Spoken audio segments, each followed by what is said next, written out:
I'm Laura with Rethunk Junk by Laura. I don't know if any of you saw before, but this actually is How Many Things Can You Paint in One Bedroom? Take 2. Because the one day we were on time, 3 o'clock, not 3-ish, Katie, my cameraman, say hello, Katie. Hello. Hooked our Wi-Fi to a printer, so we actually weren't really even broadcasting anything. So I'm going to start over real quick, and I'm going to let you know that we are so excited that you joined us. But let me just say, we are doing How Many Things Can You Paint in a Bedroom? Not because I think my bedroom is fabulous, not because I think I'm a decorator, not because I'm trying to show off, not because I have any kind of ego involved in this whatsoever, but because, number one, there is so much you can paint and do with the products we have, and number two, we don't just sell them, we use them. We use them and love them. So let's go over what we're going to talk about today. So Katie, if you want to make us swipe, and then we'll start on the wall. And now we actually have people watching. Oh, yay. Well, that's when you hook up to Wi-Fi, it helps. Nobody was hooked up to our printer? Okay, so we'll start right here, and we'll just walk around the room and talk about everything that we painted with the paint. So first thing we did is a row of hooks. Just got a board, did a row of hooks, and these are drawer pulls, and just screwed them in. So, and that's just, actually that's the putty color that we don't have right now, so don't pay attention to that. Sanded really well. This is Spring Meadow. It's one of those tall mirrors that most people throw away, and left this because we didn't bring a razor blade with us, but to show you, I don't ever tape anything off. You don't have to tape anything off. If we had a razor blade, all you'd have to do is spray that with a little prep and scrape the razor blade and it would come right off. It's harder to do without the prep and a razor blade, but that's all you have to do.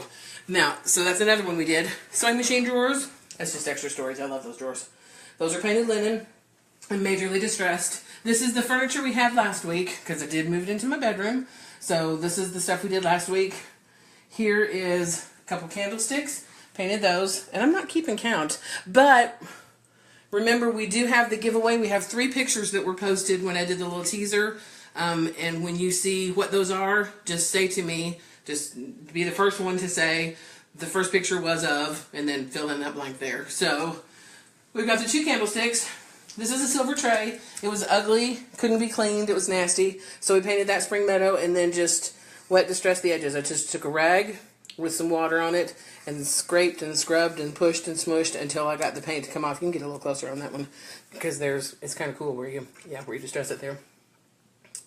Mirror. This is one we did use the razor blade on. Yeah, that's going to be tricky. You want me to get out the way? How can I move for you? Yeah, there you go. Okay, so this one we painted with the cotton because it was one of the colors on the furniture. And then it's plastic. I don't know if you can hear. You can tell if it's plastic. But the frame was really, really cool. Look, somebody scratched it when we brought it in. No, don't look. Oh, okay. Okay, so we did the color of the furniture here. I mixed cotton and robin's egg. So I took that color and just dry brushed it over the sections that I wanted to highlight, and then we actually took our pearl metallic, I don't know if you can see it on there, but our pearl metallic, and put glitter in it, just super fine glitter, and then just brush that over it, so it has a little bit of sparkle. So if you kind of stand here, you can can you see the sparkle at all? No. You can see it when I zoomed in. When you zoomed in, yeah. Okay, gotcha. Okay, so mirror, and then lamp. This was a nasty ugly lamp, painted it, and I don't know if you can get close enough to tell that we dry brushed that with linen. So there's a little bit of linen a little bit of cotton over that same color that we used on the dresser. I think you can tell. You can tell? Okay. Got it. Painted the rocker.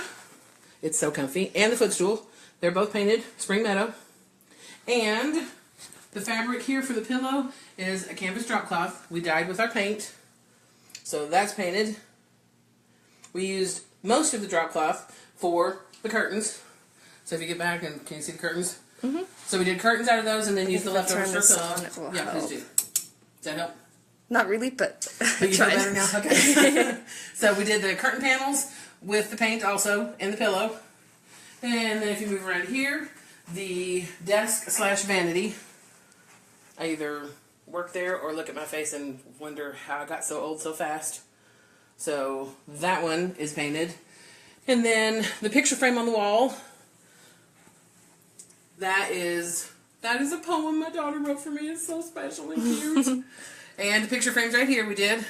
Yes. Is the chair you painted crunchy when you sit on it? No, it's not crunchy when you sit on it. It's really, really soft. It's really, really soft. If you look at the footstool, it is, I don't know, it's hard to tell, but it's not.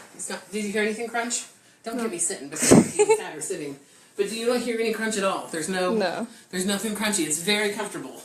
Very, very comfortable. But that's because the key is to sand it. You have to sand it after it's dry. So you paint it, you spray it with, this is on our website and our YouTube video, but you spray it with 80% water, 20% fabric softener, just because that wets it a little bit and it allows you to not have to say to your friends, yes, I painted that, it only took me 27 quarts. So it won't suck up a lot. In fact, that didn't take a whole quart, and it's a decent sized share. And we did the monogram with the paint too. Okay, so now then when it dries, you sand. After the first coat's dry, sand with an electric sander. It makes it so soft and smooth. Then you can do a second coat, sand that. You can seal it if you want. We did not. We're going to see how long it lasts. We've had some in the store we're in that have been there for about 2 years. They hold up great, and that one was not sealed either. You can glaze it if you want for that look. You can seal it, whatever makes you happy. Okay, headboard. We did the headboard. We used stain top. So that's just a bunch of boards. Laid them on the ground. Put a brace on the back of them, then put that black strapping stuff on the front of it. But we stain topped them, and then I dry brushed some linen on them, and then sanded really, really good. So that's the headboard. Cost me, I think, all of $60 to do. And then, yes? No, nothing. I was just... Okay. Hospital cart, because I'll sit awake at night and work. And we painted and used a gunk on the hospital cart. And it's absolutely awesome to have. And everybody made fun of me, but now everybody in the family wants a hospital cart. Okay. If you come over to this side, we did picture frames here. Tom's nightstand. I cleaned it off, sort of. But it just isn't Tom's nightstand without a 2-liter there. And then here, we stain topped the frame, and then I painted the mat, spring meadow, so that it would blend in with everything. Emma drew that for Dad for Father's Day. But the mat is painted with the spring meadow. So you can paint picture frames, and you can paint the mats if they're not the right color.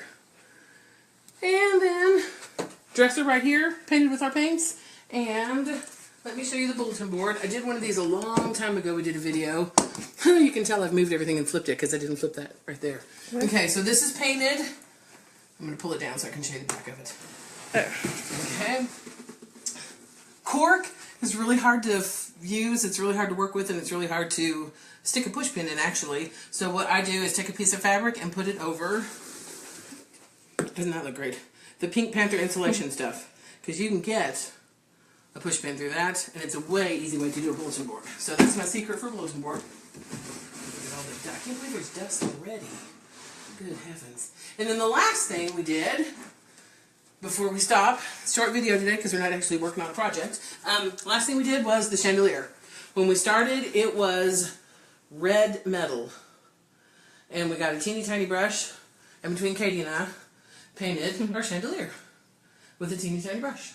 And it's absolutely beautiful now. The red was not working. That's why we got it inexpensively, and it's almost impossible to take all the crystals off, so we just sat it down. She sat in the bathroom for a while, and I sat in here for a while with a little teeny brush and painted it, and it looks absolutely beautiful. So there are so many... Oh, you know what? Did nobody ever say anything about the 3 things the pictures were of? Yeah, a lot of people were posting them, and I couldn't read them because they went by fast. Oh, okay, all right. Then we'll look and we'll see who posted first, and then we'll post the winners. And we'll get in touch with you because if you won, you get a quart of paint and a prep, and we'll ship it anywhere you want, whatever color you want. So we'll go back through and look and see who posted first on that one. Thank you so much for joining us. Show us what you can do with the paint. Show us what projects you've worked on. Post them on the Rethunk Junk by Laura Paint Q&A page. That's a Facebook page. And we pick 2 winners every week for a customer creation winner. So post those. Show us what you can do. Keep using the paint. Keep joining us on Thursday. We truly, truly appreciate it. Thank you so, so much, and happy rethunking.